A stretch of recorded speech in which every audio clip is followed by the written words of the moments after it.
Pathian thu ilo chiarang Luka bungkua chang somni pathum tin nama vekin mi zong zong hena tu po in mi zui du chuan mani hriom poi salovin ni tin across puin mi zui ro se Pathian in thu kan chiarte malmin som sak ro se amen ti hian bul in tran teang mishing te hi a hu hova om thin kan nia ramsa thet khatte ne hian kan in ang viau mai thaya a hu hova om thin midang tel lo chuanin engma ni bik lo theu mai kan nia thu fingan soyang dewin lungpui po lungte ina kam ki lo chuan om thei lo an tiang do hi dia mire thei le mi ho sa kan cheng za chung mi te chuanin a theiang to kin kanin puya tiang chuanin he khovela hianin kan cheng za ni lian deuh mai sang deuh pom ma sela mi dang tel lo chuan om thei re lo mai hi lo nia mani neng kim hi kan ti vek seng lo wa chumi wang chuanin kanin mamo to na kan zawai mai hianin kan trăng tlang vek mai hi alo nia a hu hova in khom thin kan nia biakina kan han kala a hu hovin pathian kan bia pathian chi bai kan buka a hu hovin kan zaya chuti huna chuanin Christian thaber mai hi kanang em to mai thida ni engwang mo tunge biakina boina siam vak ngai tro mi zinga chuanin kan chung rila kan that na ber mai ne kan siat te kan tilang thina mi thaber muin mi min pu se kan du thewani biakin chunga chuanin mi sual ber mai po mi sual lowang mai in kan in khom thina kan vakal thina ni chu tiang mi chu kan nia mi hring te hi ni ma sela chu biakina chuan a hu hova kan tong trai na te a hu hova kan zai na te a hu hova isu nung kan zui na chuan thaber angin lang maila mania kan tlat fal hian mani chau agan om lai hian kan zedik tak chu alang thina ni Isu Krista nung kan zui tak em ahu hau chawin an mi kan hlim zai te fakla sak te praise and worship kan ti te heng zong hi ahu hau chaw ti tu rem ni ti te hi ril ruwa a om thina ni nima sela kan pathian ina du ber mai chu mitam tak nen chawa anung zui ni lovin mani chawa kan om lai po anung zui turin om kan di hi adu ani nang le ka hianin pathian kan tri tak em sual kan ho tak em ti te hi mi tam na chuanin a hriat lem lova mani kan om hian a hriat thrin ani tun huna hian mani chawa isu nung zui ti thupui mangin pathian thu cha kan ngai khale don ani ole soita kang khanen biagina kan in khom reng thei si lova mani tlat fal du chang te lo oma a tul chang te lo oma tin kan rin ang ring ve lem lo kan bible po le kha thiang ni ma pom ve lem lo ten lo oma tin chu mai pial lama mizoram chunga ngei po keima ni min she ve mia lo tu te bula kan om a tul chang te om lo thei si lova chuti huna chuan kan rin na hi apawem Isu Christa nung zui tu kan ni na kan lan ti rem kan thurin te hi kan lam chia mai em heng zong hi hanin zo te chung zong mai chu han ngai tua ta yela kan pathian ina du ber mai chu mani chau po anung zui sham tu te hi adu thin ani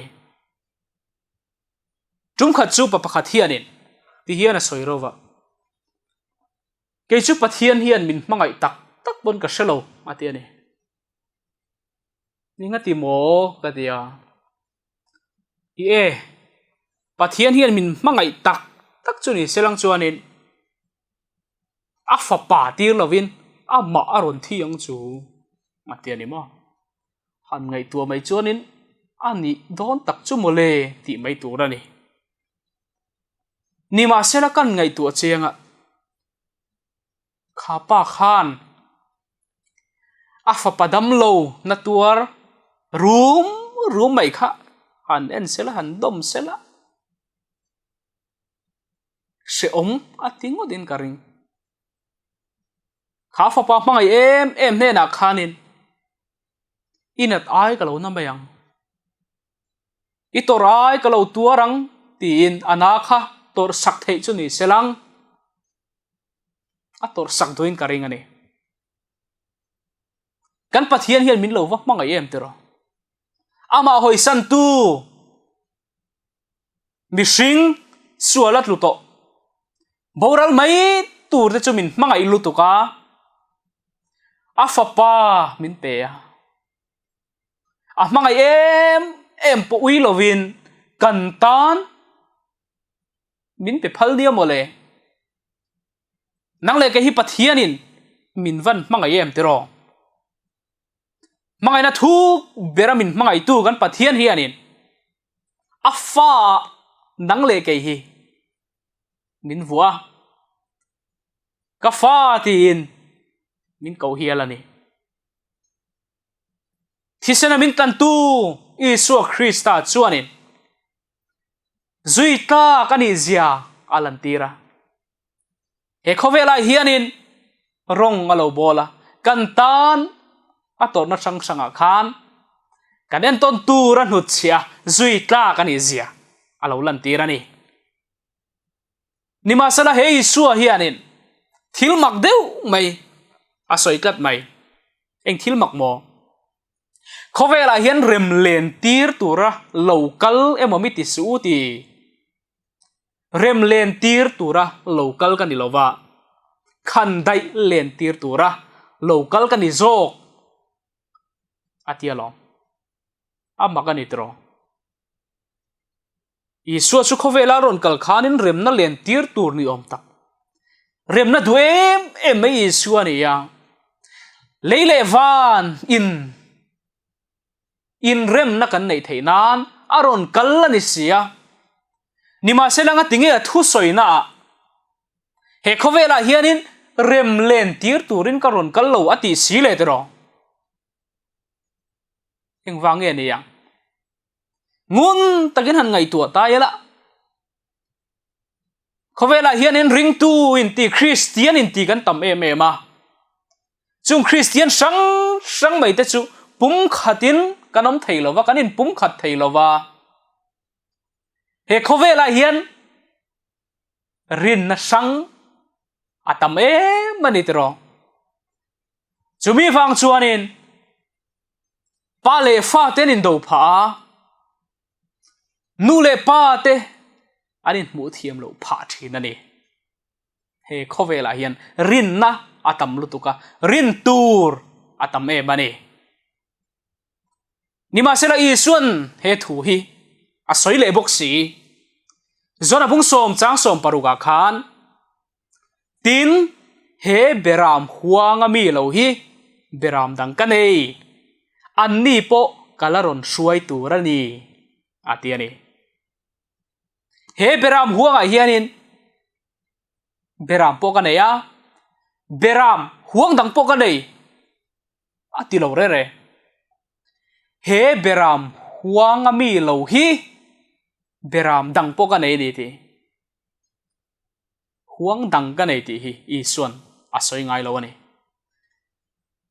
chutiang a beram huang ami ni lo beram te chu mun khata kalaron suai don ani anni po kalaron suai turani ti hi i suat thu chuak ani tlat mai chu chuan nge ngai tu tir che he khovela hian zir tir na hi adik le dik lo a omani ti a chiang viu ani tro Isu Kristan zir tir adik tak mai thunung min sila nima sela chu chu setana hianin alo mang tangkai ve sia Bible thu angin an kalemon ti lain mi then khat chuanin Bible thuang lo dovin Bible thuang lo devin kan lo kal thina ni chumi wang chuanin Bible a dik ber kan siat te hei chu dik bere kan ti thin te ai nang talowa ta chuanin dik ber ne kan siat chu mi sang sang hianin kan soi thewa pathian thu dik puanga kanin ngai thewa ni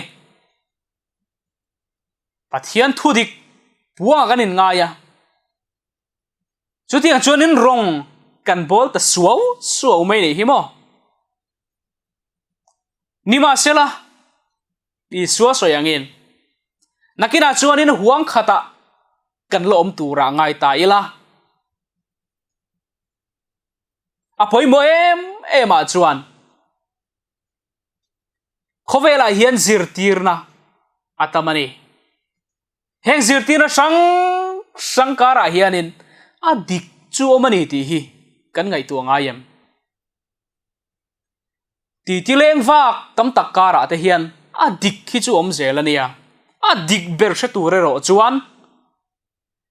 pathian kharau thiang lim om puina pathian kharau thiang lim chen chilna kan mamo le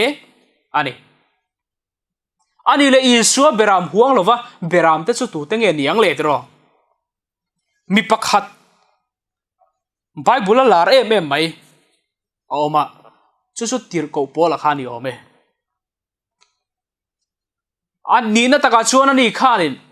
isua hnung zui tu te kha a ho em mai isua hnung zui tu te ti du da kha nuama ti ani a chan chu pathian rong bola ai ngai mai ni an nin ti du da vel khanin pathian rong bola ai ngaya thil thatia ai ngaya nima sela isuan arong bol turin athang tho amakhop mai tro isuan hung zui tu te ti du da char chara ma se isuan rong bol tu athang tho tenga tinge tir ko pola kha eng muang zelin huai takina kal thin thudik nia hria chu azom mai thin aya dikzo ka mu chuanin azom zela midang ngai dan kha athir lutuk lawani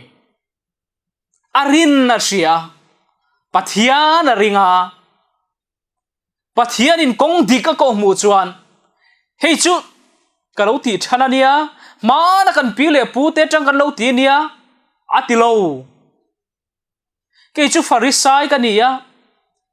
hetianga isua nung ka zui ve me chuan min nui zat palang po ati chuang lo huai takin thudik thu thazo ka mu chuanin a zui top mai ni chutiang mi te chu lom pathianin he beram huanga mi lo hi beram dang po ka nei ni ati te chu mo zir tirna sang leng kara hianin pathian thudik tak zong thin te lom pathianin aduem emai chu ring tu ma sa te khanin isua mingin baptisma an chang thin ti kha kan siani isua mingin baptisma an changa ti te hi kan mu fo mai eng wange ni ang le ani na taka chuan Isu kha khovela lai khanin thingrem siam tu fa pa ve mai ni in an soyani chu mai na ni lova mire thei nei lo ani ya khovel mi te mit mu kha chuanin atlom em mai ni tlan tu ani pon ring thei lova lalro pui takin min tlan do na ni tia ring thin te khan khalaya mire thei em mai eng ma po nei lo mitlom em mai kha an lo ring du lova an ring thei lova ni chumi wang chuan hei soi tlan tu po di love an tia Pharisai tele midang dang po khanin an ho em maya Isu kha an kal thup mai ni Isu athia thole po khan an ni chuan eng ting ngen ti mathai bung som ni pare chang som pahni atanga som panga kan en chuanin Isu ring ve du lo te khan than veng tu te chu an thamani zana kan mu thil hlanin azir tir ten lo kala ama sun ruta a tiro u anti chu tiang an soya wang chuan Isu Krista hi thina ta a thole lo ve tin a thu kha thang chiam mai ni Isu nung zui kha thil za thla ka ni Isu Krista nung zui tur khanin huai sen kha anga em ani khati hun lai chuan tun ai na sa hian mi te mu sit ania mi te en dong ania pathian nian chala kha tlan tu nian chala kha crossa athini midang tan kha chuan ro amarin na lo ngat ve chan tan kha chuanin khate Isuan thi mai kha apa thin rim thak do ne ma vasil hai thak do ne chutakara thina ta thole po khan thudik lo thang chiama Isu hi thole lo ve zir tir ten an ru chua kan in ru bo ani tin thu thang chiam maya a nung zui kha chu a nung zui tu ni kha chu thil za thak ani chumi wang chuanin Isu mingin Isu wangin baptisma an chan thin po kha Isu Krista nung zui ingam tak ngem ti zo nang dewani heng zana zong mai te mu sin na sang mai te hi I tuar ngam tak ang mo ti na ni Isu wangin baptisma ten lo changa huai sen takin se om po poi salovin minui zat po tuar ngamin baptisma an lo changa ni chu Antiochia khanin Isu zir tir te chu mi te chuanin ani Christian an ni an lo ti ta ani na taka chuan Christian han ti te po hi mu sit na tong kam ani khovel mi ten enga man ngai lo ahun laya diglo taka thang chuak Isu Krista mitlom ber mai nung zui tu an ni hi ti han soi chu mo aro pui vak lo ani nima sera khang zong mai kha zir tir te chuan an ton ngama Isu nung zui tu dik tak te chuan chung zong mai chu an tuar ngam thin alo ni mi chen khat chuan kan thret thiam lo thina eng chu mo kan thria thiam lo Isu nung zui chu nuam viau tura kan ngaya he a nung zui hi limom riau tura sian na te kan nei ya rala changin kan han thira ram ngo sing ngul mai kan han muwa chu ram ngo chu kan han en wang avan nom melem kan tia ma se kha ram ngo kha amuna valu tak chuanin thosi te wang vat te vai mi te te nen min ti ra thei thil sang nen alo khat thinang deuh he nia ral chang kan han ena Christian chatak mai nung chang kan han muwa kan ot ve a hetiang vek tura hian emo kan ngaya ma se alo ni reng lo ani mu sin na le di riam na te nui san na te pal tlang angai ani chu kan siat reng a tulang mi chen khat the chuanin limom dewa kan ngai wangin kan zui mai theya chen khat ro chuanin se om po tuar ngamin kan zui mai thei kan pathiani se om pui tla kan ya lim pui tla kan ti te po hi kan rel ruwa hanom le te se bu mun hian khir tai la han en ta wang mai la bu an ron chora icholan ron vui chho vel phei chu a mu nom em mai ni mi chen khat chuan kan han ena bu mun hian in kalunga ti leng riau kan tia tham lang ten than han la amo em mai avan lung len thak ve elai hmuna hian he thama hian han riak ve lila bu te han thlir ve lila avan nuam do nem an tia ni ma se tak taka chuan khalai bu mun that dewa om theina ta khan thok tu oma lo han thawa ni lenga han tho zak chuan lung hi a leng man lo reng ani chu mi tam tak hianin kan thei hi le moni chu ka ti then i suan hnung zui hi kan ngai angot chuanin anuam lo po ni mai thei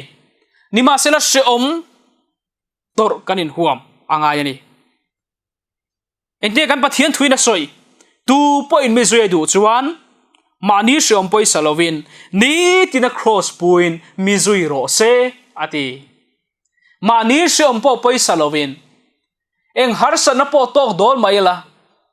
he ka pathian karin na hi ka phat san lowang kan ti hi angai ani tu lai khovela rin na sang atamani ta chuanin mi then kha chuanin thudik zong ni an hriat te an pan thina an ngai kha thina chu mi then khat chuanin kan lo hel tlat mai ni mi thudik zong te zuang lora kan pu tlat mai tra enga tinge mo helaya thu tha kan soi ve thowa antia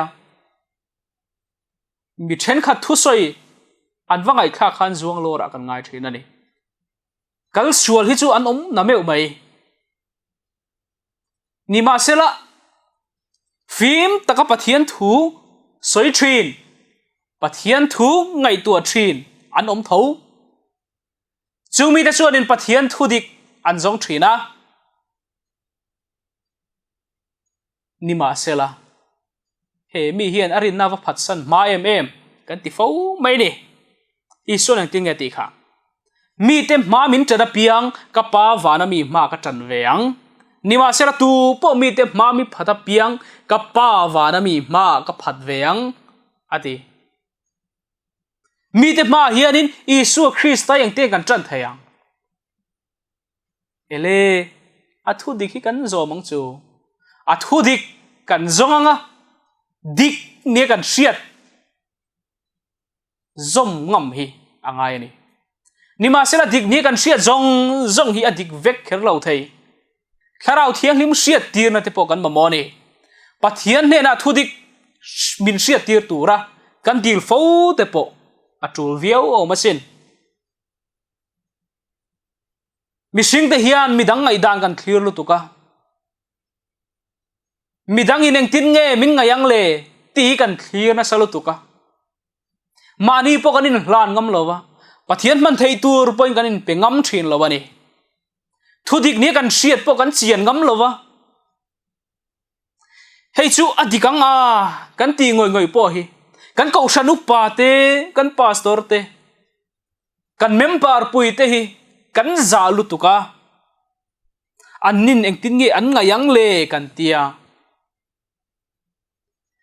dik ne kan shiat po hi chian tur hian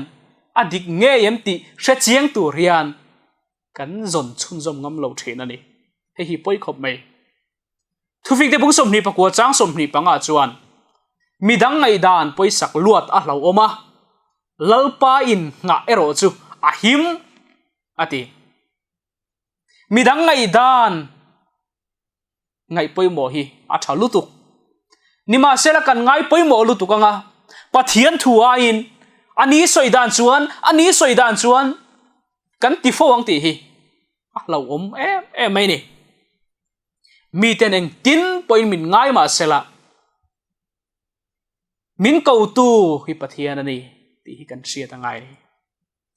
mi ten eng tin point min lo soi ma sela lalpan min ko ani lalpa beram kania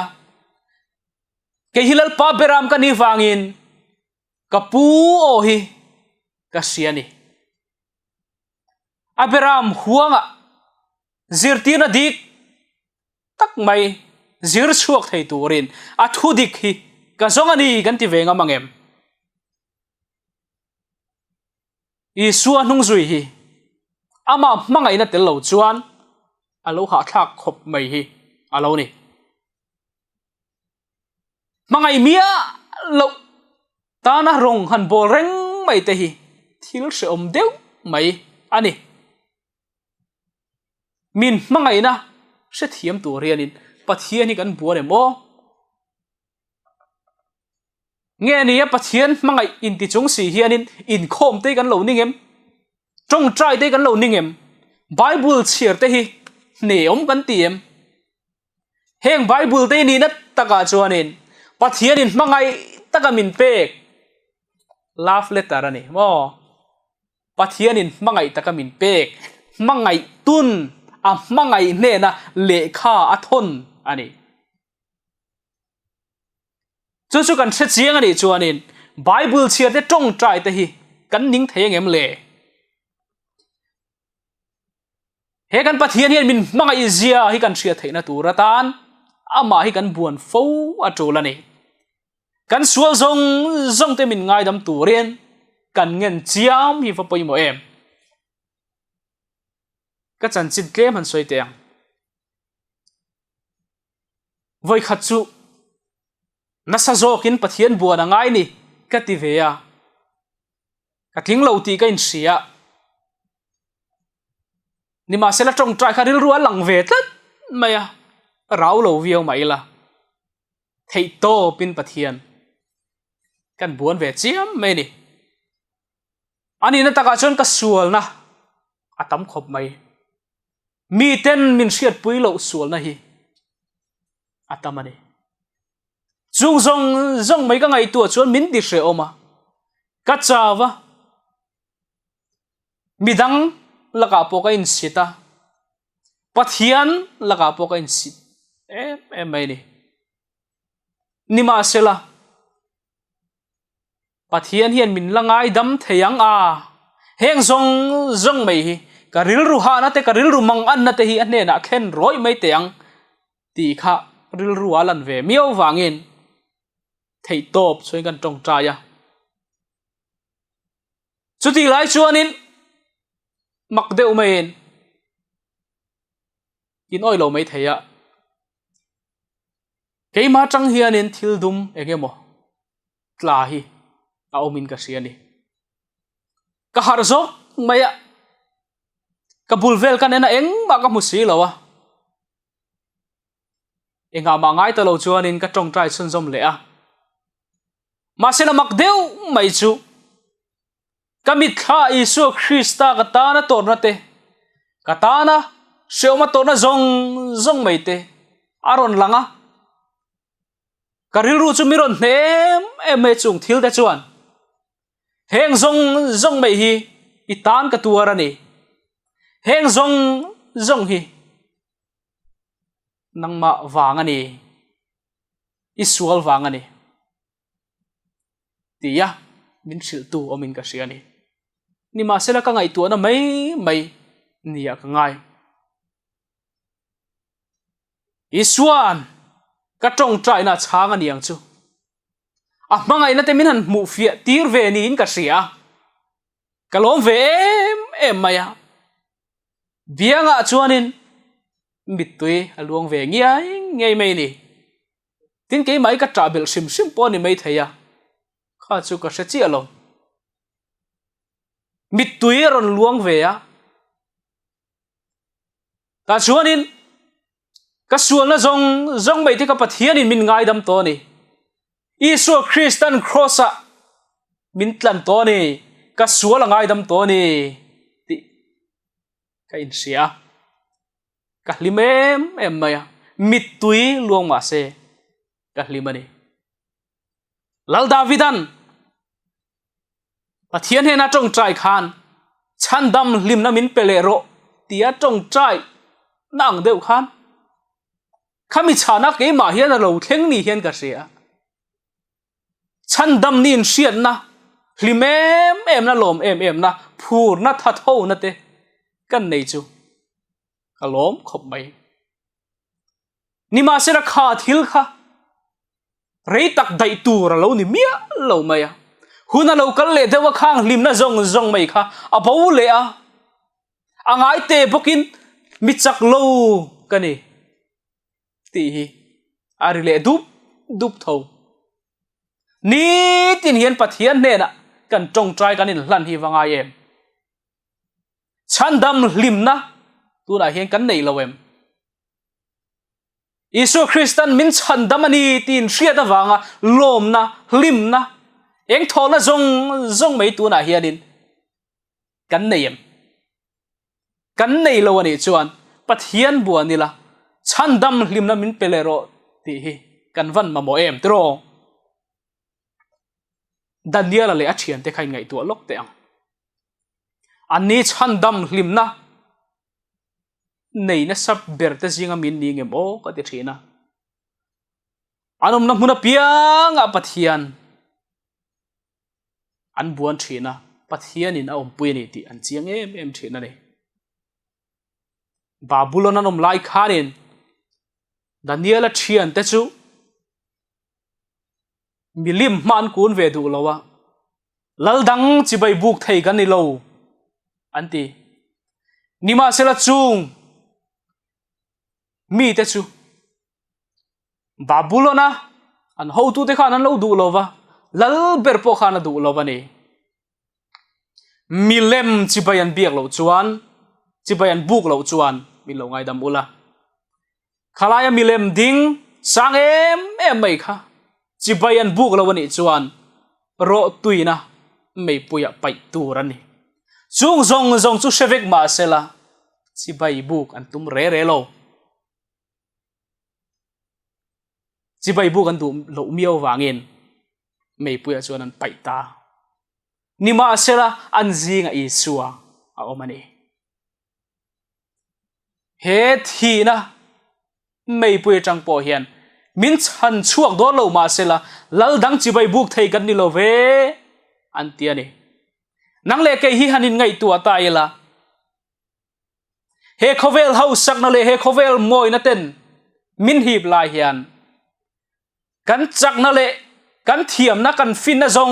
zong te hian pathian la ka min then san atum lai hian heng zong mai hian pathian la ka min then thei lawang mi te nen engang poi lo ngai ma sela karin ka pathian ni ka phat san thei lawani kan ti theyang em Daniel tak po khatro mani chavin sakai bak nei pu ka khan pai lu ngai khopin a omani arin na sia tu nung e zui a hrechianga chumi wang chuanin a tong trai a ban san lova tong trai a ban san du lo wangin pathian bia ka ban san du lo wangin sakai bak nei pu ka pai angai hial ani chu tiang mi chu kan ni thei ani Isua nung kan zui na hian ahu ho angin polanga zui dul ringot hi ani lem lo ma ni chau poin Isua Krista nung kan zui hi angai ani ma ni chau po Isua Krista nung kan zui thei nan min mangai ziate min lainat ziate min khongai ziate kan thin lunga hian thar sela heng kan rin na amarin na kan nga na te kan beisei na zong te hi kan hral lo nan le them na sang leng kara po kan tluk lu lo nan in ring kan tong trai hi angai ani mani chau poin Isua Krista nung kan zui thei nan kan thu sei te pathianin kan zatan malmin som sakro se amen